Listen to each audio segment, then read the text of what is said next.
बिस्मिल्लाहिर्रहमानिर्रहीम। अस्सलाम वालेकुम डियर स्टूडेंट्स, उम्मीद करती हूँ आप लोग खैरियत से होंगे और अपनी वेकेशंस को भी इंजॉय कर रहे होंगे। और एम कैट के जितने भी स्टूडेंट्स हैं वो अपनी ज़ोर शोर से तैयारी में मसरूफ़ होंगे। उन स्टूडेंट्स के लिए मेरी एक ये छोटा सा पैगाम है कि आप लोग जो है कम अज़ कम मेरी ये जो वीडियोस है, जो सीरीज़ मैं डाल रही हूँ MCQs की, तकरीबन 5 से 10 मिनट की वीडियो है। अगर आप ये वीडियो देख लेते हैं तो आपकी जो केमिस्ट्री की MCQs है, चैप्टर वाइज MCQs, स्पेशली जो एक्सरसाइज से fill in the blanks, true and false MCQs, और इसके अलावा चैप्टर से कुछ एडिशनल MCQs और कुछ इंपॉर्टेंट जो पॉइंट्स मैं डिस्कस करती हूँ, अगर आप डेली बेसिस पे वो 5 मिनट दे देते हैं तो मेरा ख्याल है आपके बहुत सारे कॉन्सेप्ट्स क्लियर हो जाएंगे और आपके जो MCQs हैं पार्ट 1 और पार्ट 2 के, वो भी आपकी एक तरह से रिवीजन हो जाएगी। तो इसके अलावा जितने भी स्टूडेंट एम कैट के अलावा भी PPSC के, FPSC, NTS और इसके अलावा जो डिफरेंट यूनिवर्सिटीज़ के भी टेस्ट दे रहे हैं, उन तमाम स्टूडेंट्स के लिए अगर केमिस्ट्री के हवाले से देखा जाए तो पार्ट 1 और पार्ट 2 के MCQs जो हैं सब स्टूडेंट्स को ही तकरीबन ज़रूरत होती है, क्योंकि बेसिक कॉन्सेप्ट्स होते हैं ये हमारे। तो इसमें जो है बहुत बेसिक चीज़ें हैं और वो चीज़ें, वो MCQs, वो क्वेश्चंस मैं डिस्कस करती हूँ जो बहुत ज़्यादा दफ़ा तकरीबन हर टेस्ट में पूछे जाते हैं। तो इसलिए स्टूडेंट्स आप कोशिश किया करें कि 5 से 10 मिनट की ये वीडियो होती है, आप उसको ज़रूर देखा करें एंड तक। और इसके अलावा जो है वीडियो को गौर से सुना करें, क्योंकि बहुत सारी चीज़ें ऐसी होती है जो मैं जो है ज़बानी डिस्कस कर लेती हूँ औरली, एज़ कम्पेयर टू कि मैं उसका इमेज या फिर कुछ पोस्ट करूँ। बहुत सारी चीज़ें जो है वो मैं वैसे ही बोल देती हूँ। तो इसलिए आप ज़रूर सुना करें, और जो भी चैनल पर न्यू हैं वो चैनल को जाके जल्दी से सब्सक्राइब कर ले, बेल आइकन को भी प्रेस कर ले, ताकि हर आने वाली वीडियो जो है वो आप तक पहुँचती रहे। हर अपडेटेड वीडियो, चाहे वो एडमिशन के हवाले से है, MCQs है, या कोई लेक्चर की वीडियो है, किसी भी तरह की वीडियो है, वो आप तक पहुंचती रहे। तो अब स्टार्ट करते हैं transition elements. Transition elements second year chemistry का चैप्टर नंबर 6 है, इनऑर्गेनिक केमिस्ट्री का। बहुत इंपॉर्टेंट कोऑर्डिनेशन केमिस्ट्री से ये चैप्टर है और इनऑर्गेनिक केमिस्ट्री की बेस है ये। इस चैप्टर से हर टेस्ट में तकरीबन 5 से 6 सवाल ज़रूर पूछे जाते हैं और बहुत ही बेसिक किस्म के होते हैं वो क्वेश्चन, उनको हम देखेंगे। अब यहाँ पे जो पहले 15 क्वेश्चंस हैं ये एडिशनल क्वेश्चन हैं, यानी कि ये आपकी एक्सरसाइज से हट के लिए गए हैं। तकरीबन तमाम चैप्टर से, होल चैप्टर से ये कवर किए गए हैं। सबसे पहला MCQs है, व्हाट इज़ फार्मूला ऑफ हेमेटाइड। हेमेटाइड का फार्मूला जो है Fe2O3 है, ये आयरन की ओर है। Option C is the right answer. Which is non typical transition element. Zinc जो है हमारे पास नॉन टिपिकल ट्रांजिशन एलिमेंट होता है। हाईएस्ट ऑक्सीडेशन स्टेट मैंगनीज की किस कंपाउंड में पाई जाती है। Option B is the right answer. Potassium permanganate में मैंगनीज की सबसे ज़्यादा ऑक्सीडेशन स्टेट है एज़ कम्पेयर टू इसके जो बाकी कंपाउंड्स आपको नज़र आ रहे हैं। Trace metal present in insulin. Insulin में कौन सा जो या कौन सी मेटल है जो ट्रेस क्वांटिटी में पाई जाती है, that is zinc. Hybridization of या हाइब्रिडाइजेशन ऑफ निकल। निकल का ये जो कॉम्प्लेक्स दिया हुआ है, टेट्रासियानो कॉम्प्लेक्स है निकल का, इसमें हमने निकल की हाइब्रिडाइजेशन बतानी है। अब निकल जो है यहाँ पे कॉम्प्लेक्स की सूरत में स्क्वायर प्लेनर ज्योमेट्री है और उसकी हाइब्रिडाइजेशन होती है DsP2। Option D is the right answer. Which of following cation has maximum unpaired electron. इन चारों में से ऑप्शन सी राइट आंसर है। इसके इलेक्ट्रॉनिक कॉन्फ़िगरेशन करके आप चेक कर सकते हैं कि आया कि मैंगनीज +2 में ही अनपेयर्ड इलेक्ट्रॉन्स हैं। What is configuration of chromium. Chromium की इलेक्ट्रॉनिक कॉन्फ़िगरेशन क्या है। चारों ऑप्शंस में आपको नज़र आ रहा होगा कि 6 इसके जो वैलेंस शेल में इलेक्ट्रॉन्स होते हैं। अगर हम बात करें पहले 3 की, तो इन तीनों में से हमने देखना है, क्योंकि लास्ट को हमने नहीं देखना। डी में 6 इलेक्ट्रॉन नहीं हमें नज़र आ रहे डी ऑप्शन में। अब देखा जाए तो B option is the right answer, क्योंकि बी में जो ऑर्बिटल्स हैं वो हाफ फील्ड है। हमारे पास या तो हाफ फील्ड या फुल फील्ड इलेक्ट्रॉन्स जिसमें होते हैं ऑर्बिटल में, that is most stable electronic configuration. तो क्रोमियम की जो स्टेबल इलेक्ट्रॉनिक कॉन्फ़िगरेशन है, that is option B, D3D5 4s1। आठवें का ऑप्शन है, फोटोग्राफी में जो हमारे पास फिल्म है वो किस पर कंपोज होती है, that is compose of silver metal, AG। Strength of binding energy of transition element depends upon. Strength जो है वो बाइंडिंग एनर्जी की डिपेंड करती है अनपेयर्ड इलेक्ट्रॉन्स पर। नंबर ऑफ अनपेयर्ड इलेक्ट्रॉन, जितने ज़्यादा अनपेयर्ड इलेक्ट्रॉन होंगे ट्रांजिशन एलिमेंट्स में, उतनी ही ज़्यादा बाइंडिंग एनर्जी होगी। Mild steel contain, option A is right answer, 0.1 to 0.2% carbon. उसके अलावा ऑप्शन 11 में जो गैल्वानाइजिंग का जिक्र है, अगर हमने आयरन को करेयन से प्रिवेंट करना है और उसके ऊपर जिंक की कोटिंग करनी है, इट मीन्स हमारे पास वो प्रोसेस जो है वो गैल्वानाइजिंग का प्रोसेस है, जहाँ पे स्पेशली जिंक की कोटिंग की जा रही हो। तो जिंक की अगर हम कोटिंग करते हैं तो उस प्रोसेस को हम गैल्वानाइजिंग कहते हैं। गैल्वानाइजिंग के थ्रू उस पर कोट करवाती हैं। Number of electron pair accepted by central metal atom. अब सेंट्रल मेटल एटम जितने इलेक्ट्रॉन एक्सेप्ट करती है एक कॉम्प्लेक्स के अंदर रहते हुए, उसे हम उसका कोऑर्डिनेशन नंबर कहते हैं। दूसरे अल्फाज में जितने लिगेंड्स हम कहते हैं अटैच हैं, तो वो उसका कोऑर्डिनेशन नंबर होता है। जैसे अगर हम निकल टेट्रासियानो की बात करें तो 4 उसके साथ सियानो ग्रुप थे, तो उसका कोऑर्डिनेशन नंबर 4 होगा। Group 6B of transition element contains, 6B में हमारे पास ऑप्शन सी क्रोमियम, मॉलिब्डेनम और टंगस्टन पाई जाती हैं। विच of following is a typical transition metal. Typical transition metal कौन सी है? बाकी तीनों जो है वो नॉन टिपिकल है, जबकि कोबाल्ट ऑप्शन डी जो है वो हमारे पास टिपिकल ट्रांजिशन मेटल है। Coordination number of platinum. Platinum का कोऑर्डिनेशन नंबर क्या है? अभी हमने डेफिनेशन भी देखी, तो यहाँ पे हम देखेंगे प्लाटिनम के साथ कितने लिगेंड्स अटैच है। 4, 5, 6, टोटल 6 है, यानी कि अमाइनो और नाइट्रो क्लोरो। 4 अमाइनो ग्रुप है, 1 नाइट्रो और 1 क्लोरो ग्रुप है। इट मीन्स टोटल 6 हो गए हमारे पास कोऑर्डिनेशन नंबर प्लाटिनम का। Option D is right answer.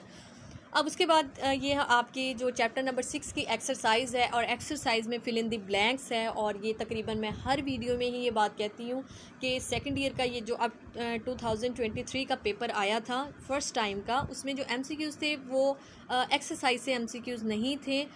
तो वो तकरीबन हर दफ़ा यही देखा जाता है कि एक्सरसाइज वाले ही MCQs आते हैं, लेकिन इस दफ़ा ऐसे नहीं हुआ। वो MCQs हमारे थे तो चैप्टर के अंदर से, आउट ऑफ सिलेबस तो हम नहीं कह सकते। इट मीन्स या तो वो हमारे एक्सरसाइज से, फिल इन द ब्लैंक से, ट्रू एंड फॉल्स से, या फिर कुछ जो की पॉइंट्स में एंड पे डिस्कस करूँगी तो वहाँ से लिए गए थे MCQs। तो आप वीडियो को एंड तक ध्यान से देखते रहिएगा। हम इंशाल्लाह इनऑर्गेनिक जितने भी कंपाउंड्स हैं उनकी नोमेनक्लेचर को भी सीखेंगे। एट द एंड मैंने वीडियो के एंड पे डिस्कस की है। तो अब देखेंगे हम यहाँ पे फिल इन द ब्लैंक्स में हमारे पास सबसे पहली प्रॉपर्टी जो मैग्नेटिज्म है वो किस वजह से होती है। तो पैरामैग्नेटिज्म या paramagnetic property basically unpaired electrons की वजह से होती है। पर मैग्नेट का वॉयलेट कलर होता है, और जो आपके पास डाइक्रोमेट आयन है उसका कलर होता है ऑरेंज रेड। मैं जस्ट मेन इसके आंसर्स बोल रही हूँ। पोटाशियम क्रोमेट का रिएक्शन जब एसिड के साथ होता है तो हमारे पास पोटाशियम डाइक्रोमेट बनता है। डी ब्लॉक S और P के दरमियान पाया जाता है। ऑक्सीडेशन नंबर आयरन का फर्स्ट कॉम्प्लेक्स में +2 और सेकंड कॉम्प्लेक्स में +3। अगर इम्प्योरिटीज़ ऐड हो जाए तो वो प्रमोट करती है क्रयन के प्रोसेस को। तो 6 का ऑप्शन जो है वो राइट आंसर इसका इम्प्योरिटीज़ है फिल इन द ब्लैंक का। If copper is in contact with aluminium, तो इस ब्लैंक में हमारे पास एल्यूमिनियम आ जाएगा, एल्यूमिनियम क्रूड हो जाएगी। Complexes having sp3d2 hybridization have octahedral shape, तो इसकी ज्योमेट्री जो है वो ऑक्टाहीड्रल होगी। In naming the complexes all the ligands are named in alphabetical order. अब जो हमने पीछे कॉम्प्लेक्स देखा था प्लाटिनम के साथ 6 उसके 4 डिफरेंट लगे हुए थे, 3 लिगेंड्स अटैच थे with respect to different numbers. अब उनको जब हमने नाम देना तो किस लिहाज से देना है? उन्हें अल्फ़ाबेटिकल ऑर्डर के लिहाज से देना है, उनके जो नेमिंग है। और ये हम डिस्कस करेंगे अभी वीडियो के लास्ट पे, आप लोग देखते रहिएगा एंड तक। In an aqueous solution chromate और dichromate exist in the form of equilibrium. ये थी हमारी चैप्टर 6 की फिल इन द ब्लैंक्स। और इसके बाद ट्रू एंड फॉल्स आ जाते हैं। क्वेश्चन नंबर 2 है, और इसको जो है वो आप अपनी बुक पे टिक कर लेंगे, देख लेंगे आया कि कौन सा दुरुस्त है और कौन सा ऑप्शन फॉल्स है। इस तरह ये हमारे पास टोटल 10 ट्रू एंड फॉल्स हो गए, आपकी एक्सरसाइज के ही हैं। यहाँ पे एक्सरसाइज के MCQs हैं, और तकरीबन ये MCQs जो पहले डिस्कस किए हैं उन्हीं में से ही हैं। विच of following is a non typical transition element? Zinc है, पहले भी बता चुकी हूँ।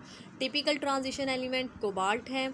F ब्लॉक एलिमेंट्स हमारे पास इनर ट्रांजिशन एलिमेंट्स होते हैं, तो इन तीनों में से कोई ऑप्शन नहीं है। D option is right answer, none is true. Strength of binding energy of transition elements depends upon, option B is the right answer. अभी ये हमने डिस्कस भी किया था कि बाइंडिंग एनर्जी की जो स्ट्रेंथ है वो डिपेंड करती है नंबर ऑफ अनपेयर्ड इलेक्ट्रॉन्स पर। Group 6B of transition elements contains chromium, molybdenum और tungsten. Which is the formula of tetra amine chloro nitro platinum sulphate? ये वही कॉम्प्लेक्स आ गया फिर से हमारे पास, तो option C is the right answer. आप देख सकते हैं इनके नाम जो है वो हमने अल्फ़ाबेटिकल ही रखा है। अमाइनों में अमाइन ए तो ये फर्स्ट आएगा, फिर सी, फिर एन, फिर हमारे पास मेटल आ जाती है एंड देन हमारे पास एनाइन आ जाता है। उसके बाद ऑप्शन 7 है percentage of carbon is different in different type of iron products in the order of. सबसे ज़्यादा जो है वो कास्ट आयरन में कार्बन कंटेंट पाया जाता है, नेक्स्ट स्टील और फिर उसके बाद रोट आयरन। जो सबसे प्योरेस्ट फॉर्म अगर हम देखें जहाँ पे आयरन मैक्सिमम पाई जाती है that is our wrought iron, purest form of iron होती है। लेकिन अगर विद रिस्पेक्ट टू कार्बन देखें तो कार्बन की परसेंटेज कास्ट आयरन में ज़्यादा होती है एंड स्टील में intermediate. The colour of transition metal complexes is due to D transition of electrons. Coordination, इसकी डेफिनेशन भी मैं एंड पे डिस्कस करूँगी, गिवन है डेफिनेशन। इसी तरह जो हमारे पास कोऑर्डिनेशन नंबर है या सेंट्रल मेटल एटम या कुछ भी एंड पे डेफिनेशंस दी हुई हैं वो हम डिस्कस कर लेंगे, वो आपके इंटरव्यू और एमसीक्यूज़ में काफ़ी हेल्पफुल रहेंगे। कोऑर्डिनेशन नंबर ऑफ प्लाटिनम इन ये पहले भी डिस्कस कर चुके हैं, D option is right answer. Total number of transition element is 58। Most important MCQs ये थे हमारे चैप्टर नंबर 6 के और बहुत बहुत ज़्यादा इंपॉर्टेंट है चैप्टर नंबर 6, पहले भी मैं डिस्कस कर चुकी हूँ। अब नेक्स्ट हम देखते हैं नोमेनक्लेचर। ऑर्गेनिक केमिस्ट्री जो आप पढ़ते हैं 7 और 8 चैप्टर में, इसी तरह 9 चैप्टर में जो आपका एरोमेटिक वाला चैप्टर है वहाँ पे नोमेनक्लेचर ऑर्गेनिक कंपाउंड्स के हम देखते हैं। यहाँ पे हम इनऑर्गेनिक कंपाउंड्स की नोमेनक्लेचर, लेट्स सपोज हम पहले कंपाउंड को देखते हैं। पहला कॉम्प्लेक्स है तो इसका नाम कैसे होगा, ये न्यूट्रल कंपाउंड है पेंटा कार्बोनाइल और साथ में हमारे पास आयरन दी हुई है और आयरन की ऑक्सीडेशन स्टेट यहाँ पे 0 है। तो यहाँ पे ये एक न्यूट्रल कंपाउंड है। जस्ट आपने जितने लिगेंड्स अटैच हैं, लिगेंड्स पेंटा कार्बोनाइल, क्योंकि कार्बोनाइल एक न्यूट्रल लिगेंड है having no charge, penta carbonyl iron in 0 state, bracket में इसकी ऑक्सीडेशन स्टेट लिखी हुई है सेंट्रल मेटल एटम की, और इसके साथ जो 5 कार्बोनाइल ग्रुप्स लगे हुए दैट आर लिगेंड्स। उसके बाद हमारे पास सेकंड जो कंपाउंड है, कॉम्प्लेक्स है, that is hexa amine cobalt chloride. 6 amines group हैं, कोबाल्ट है और फिर chloride. 6 hexa amine cobalt chloride और 3 इसकी जो है वो ऑक्सीडेशन स्टेट है। नेक्स्ट हमारे पास एक्वा आयरन आइन है, यानी इसमें सेकंड जो है उसकी ऑक्सीडेशन स्टेट है हमारी मेटल की। इसी तरह बाकी भी आप देख लेंगे, लेकिन जो एफ़ वाला कंपाउंड है यहाँ पे आप देख सकते हो कि जो प्लाटिनम हमने नहीं लिखा, प्लाटिनेट लिखा है मेटल के साथ। क्यों? क्योंकि ये कॉम्प्लेक्स जो है हमारे पास जो कॉम्प्लेक्स आता है इस पर नेगेटिव चार्ज आता है। तो जितने भी नेगेटिव चार्ज वाले कॉम्प्लेक्सेस होंगे जहाँ पे मेटल बिल्कुल स्टार्ट में दी होगी आउट ऑफ द कॉम्प्लेक्स, तो आपने उसमें मेटल के साथ जो भी लास्ट में ATE उसके साथ लगाना है, मेटल के साथ, मेटल के नेम के साथ। तो इस तरह से नोमेनक्लेचर। इसी तरह अगर पॉजिटिव चार्ज आता है जस्ट आपने सिंपल मेटल का नाम लिख देना है उसकी ऑक्सीडेशन के साथ। और अगर कोई आपके पास कोई आयन दिया हुआ हो तो वो आप एनाइन जो कि स्फीयर से बाहर दिया होता है वो आप एंड पे उसके साथ लिख देते हैं। जैसे कि G वाला है tetra amine di hydroxo platinum sulphate, तो यहाँ पे सल्फेट बाहर है तो हमने एंड पे लिख दिया है। नेक्स्ट ये भी कुछ कंपाउंड्स हैं और इनकी भी नोमेनक्लेचर दी हुई है। ये मैंने इसलिए दी है ताकि आप लोग प्रैक्टिस कर लें और देख लें एक नज़र, क्योंकि बाज़ का एक नज़र देखा हुआ भी काम आ जाता है। ये है कुछ डू यू नो जो कि मैं हर वीडियो के लास्ट पे ज़रूर ऐड करती हूँ। इसका फ़ायदा ये होता है कि यहाँ पे एज़ इट इज़ कुछ डेफिनेशंस होती हैं या कुछ ऐसे की पॉइंट्स होते हैं जो हमारे वहम गुमान में भी नहीं होती, वो चीज़ें हमें यहाँ पे देखने को मिलती हैं। Formula of pyrolusite is MnO2 manganese dioxide, और फिर उसके बाद paramagnetic behaviour is due to presence of unpaired electron, तो ये पहले भी डिस्कस कर लिया है। थर्ड ऑप्शन जो है electrons in low energy D orbital absorb. अब जो लो एनर्जी ऑर्बिटल्स में जितने भी इलेक्ट्रॉन्स मौजूद है वो विजिबल लाइट को एब्जॉर्ब करते हैं और जंप कर जाते हैं हाई एनर्जी डी ऑर्बिटल्स में, and this process is called D transition. इस प्रोसेस में जब वो वापस अपने ग्राउंड स्टेट पे इलेक्ट्रॉन्स आते हैं तो एनर्जी इमिट करते हैं, और वो जो हमारे पास रेडिएशंस होती हैं, एनर्जी की रेडिएशंस होती हैं जो कलर ट्रांसमिट करती हैं, तो वो कलर हमें शो होता है, जिसकी वजह से हम कहते हैं कि मेटल्स में जो कलर होता है ट्रांजिशन मेटल में वो डी ट्रांजिशन की वजह से होता है, वो रिफ्लेक्ट कर रही होती है बेसिकली। उसके बाद ऑप्शन 4 जो है द आइंस और न्यूट्रल, ये अब डेफिनेशन है लिगेंड की। द आइन और न्यूट्रल मालिक्यूल, ये आइन भी हो सकता है और न्यूट्रल मालिक्यूल भी हो सकता है जो कि डोनेट करता है इलेक्ट्रॉन पेयर्स को सेंट्रल मेटल एटम या आइन को।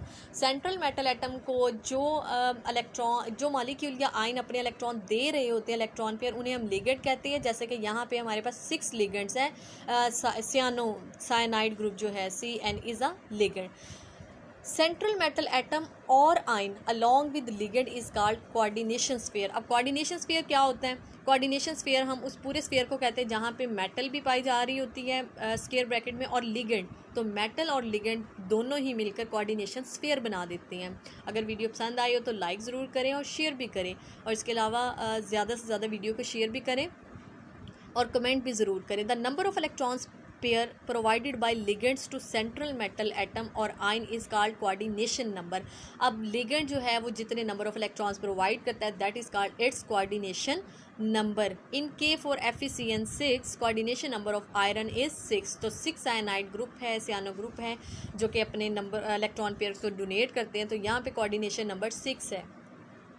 Road iron is the purest form of iron. Road iron जो है वो सबसे प्योरेस्ट फॉर्म ऑफ आयरन है, पहले भी डिस्कस किया, क्योंकि यहाँ पे कार्बन का कंटेंट, कार्बन की परसेंटेज बहुत कम होती है, जिसकी वजह से यहाँ पे हमें आयरन प्योर हालत में मिल जाते हैं। KMnO4 is called Pinky. KMnO4 को हम पिंकी कहते हैं, और इसका कलर जो हमने देखा था, इसके एनाइन का कलर यानी पर मैग्नेट का कलर वायलेट होता है। पोटाशियम डाइक्रोमेट इज कॉल्ड सुर्खाही। Complexes having D2sp3 hybridization have octahedral shape. इसको हम ऑक्टाहीड्रल शेप कहेंगे जब भी हमारे पास ये जो ऑर्बिटल्स है D2 इनर D ऑर्बिटल होंगे 2, और फिर S और 3 P ऑर्बिटल्स, तो ये 6 ऑर्बिटल्स मिलकर ऑक्टाहीड्रल हमें शेप दे देते हैं। स्टूडेंट्स, अगर आपको वीडियो पसंद आई हो तो लाइक ज़रूर करें, शेयर करें, कमेंट करना मत भूलिएगा, और अगर आपकी कोई सजेशन हो तो वो भी आप काइंडली ज़रूर दे दिया करें, ताकि आइडिया हो कि नेक्स्ट वीडियो जो है वो किस तरह से अपलोड की जाए, किस तरह का कंटेंट डाला जाए। तो काइंडली आप इस तरह से ज़रूर कमेंट कर दिया करें, सजेशन ज़रूर दे दिया करें। Thank you so much. Allah हाफिज़।